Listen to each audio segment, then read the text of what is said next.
সুন্দর। দেখো তোমরা এইভাবে তৈরি করে দেখো, দিয়ে তোমরা এরকম করে গরম গরম ভাতের সাথে পরিবেশন করো। একদম সবাই মিলে দেখবে আঙুল চেটেপুটে খেয়ে নেবে। আর তোমরা, হ্যালো বন্ধুরা, আমি চম্পা তোমাদের সাথে যে রেসিপিটি শেয়ার করছি সেটা রুই মাছ দিয়ে আলু কচু দিয়ে পাতলা ঝোল। এবার তোমরা চম্পা রেসিপি হাউস থেকে তোমাদের সাথে রেসিপিটি শেয়ার করছি। দেখো আজকে আমি একদম অল্প মাছ নিয়েছি, শুধু 3 পিস মাছ আর মাথার অর্ধেক, মানে একটা মাথায় গোটাই একটুখানি বাদ আর কি। দিয়ে আমি কড়াইতে দেখো প্রথম দিয়ে দিচ্ছি কিছুটা তেল, দেখেছ?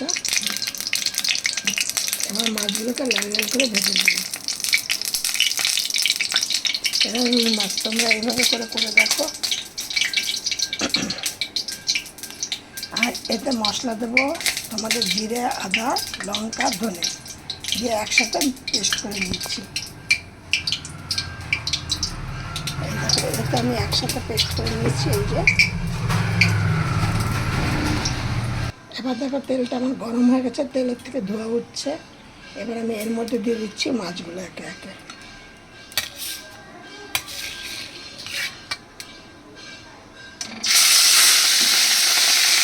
দেখো মাছটা যখন এক পাশ ভাজা হয়ে গেছে উল্টিয়ে দিলাম, এবার এক পাশ ভাজা হলে দেখো মাছটা আমার লাল লাল করে ভাজা হয়ে গেছে। এবার আমি এগুলোকে তুলে নিচ্ছি।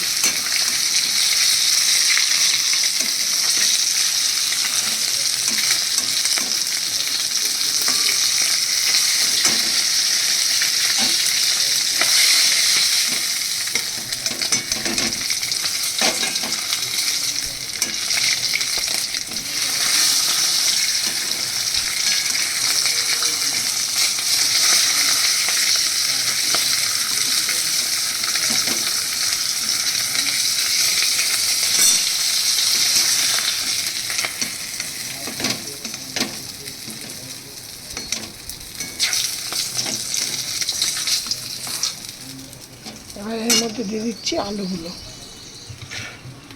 আলু আর কচুগুলো দিয়ে দিচ্ছি এই তেলটার মধ্যে। দেখো আমার আলু কচুগুলো ভাজা হয়ে গেছে। এবার আমি এগুলোকে তুলে নেব।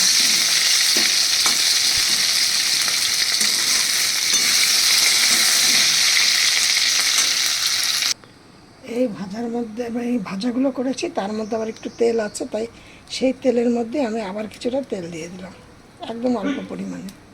এবার এইখানে দেবো জিরে আর কালো জিরে ফোড়ন, যেহেতু কচু দিয়ে করছি বলে জিরে দেবো আর কালো জিরে দেবো ফোড়নে। এই দেখো এখানে নিয়েছি জিরে আর কালো জিরে।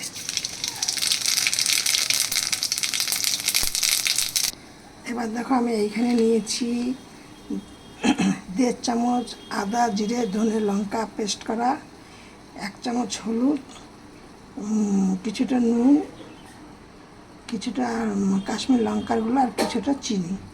এই যে চিনি। এবার এর মধ্যে আমি দিয়ে দিচ্ছি কিছুটা জল।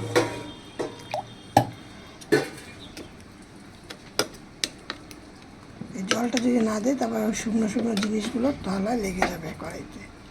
এবার আমি দিয়ে দিচ্ছি এখানে, আর দিয়ে দিচ্ছি 3টে গোটা কাঁচা লঙ্কা, কারণ কী পরিমাণে ঝাল হবে বুঝতে পারছি না। নতুন লঙ্কা আজকে নিয়ে আসা হয়েছে, এবার যদি ঝাল না হয়, যার ঝালের দরকার হবে সে গোটা লঙ্কা মেখে খেয়ে নেবে। তোমরা ঠিক এইভাবে এই রুই মাছের ঝোল করো আলু কচু দিয়ে, দারুণ দুর্ধর্ষ খেতে। এবার দেখো মশলাটা কেমন তেলে ছেড়ে এসছে। এবার আমি এর মধ্যে দিয়ে দেবো আলু আর কচু ভেজে যে তুলে রেখেছি, এইগুলোকে এবার এর মধ্যে দিয়ে দেবো।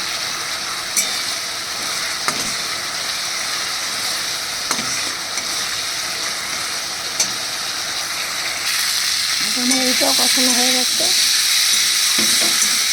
এবার আমি এর মধ্যে দিয়ে দিচ্ছি জল, আর জলটা যে দেবো কিন্তু পরিমাণে অল্প দেবো, কারণ আমার সবজিও কম, মাছও আজকে কম।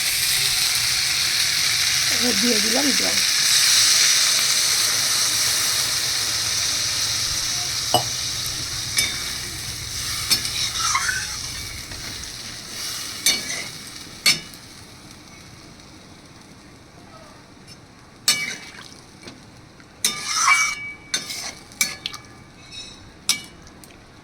এবার আমি এর মধ্যে দিয়ে দিচ্ছি,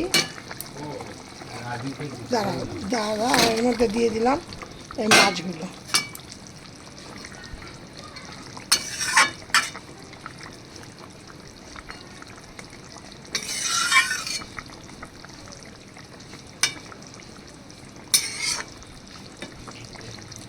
টেস্ট করে দেখলাম আর একটুখানি নুন লাগবে, নুনটা দিয়ে দিচ্ছি, একটু ফুটে উঠুক।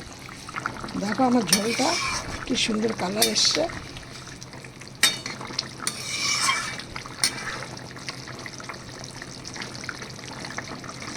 এখন যা গরম, এই গরমে তোমরা এরকম পাতলা ঝোল করো, ঝোল করে এরকমভাবে খাও, দেখবে শরীরও ভালো থাকবে, আবার খেতেও হেভি টেস্ট।